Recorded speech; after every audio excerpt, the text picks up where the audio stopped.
We had one fantastic day exploring the Rocky Mountains and one disaster day. This is days 5 and 6 of our Colorado road trip exploring Rocky Mountain National Park. Like usual, we were up as early as we could be to get to our hikes for the day, and on our way down Bear Lake Road, we saw this giant elk and a moose, and we were doing the trail to Emerald Lake, but the version that includes seeing 4 other lakes as well. So that was Bear, Nymph, Dream, Emerald, and Lake Hayaha. The trail was absolutely stunning, especially with the morning glow, and there was even a bunch of little fish in the rivers and the lakes. But just a heads up, if you're planning on doing this hike in the summer, you do need a timed entry pass to take the road to the trailhead. You pass Bear Lake basically right by the parking lot and then go by Nymph and Dream Lake before reaching Emerald Lake, which is about 2 miles in and was definitely my favorite of all of them. After Emerald Lake, we went up to Lake Hayaha, but by now we were getting super tired because the day before we had just done Mount Bierstadt, so our legs were definitely still recovering from that, and we took it a little bit easier on this trail. And Lake Hayaha was really cool because it had this turquoise color that the other lakes didn't have. Altogether, this trail was about 5 miles, and we were definitely ready to go into town and get some food after. And here's another example on why you get to the parks early.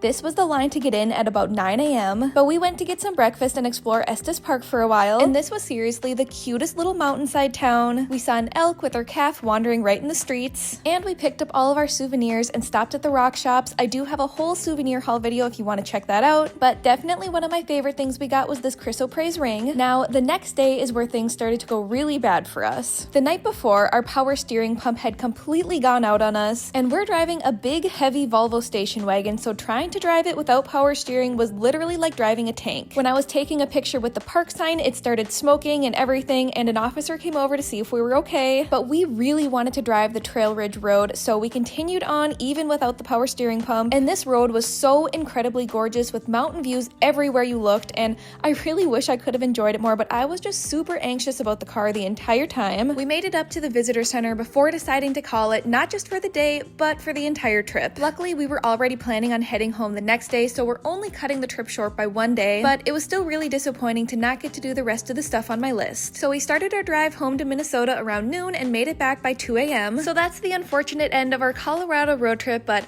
overall, it was still an amazing trip.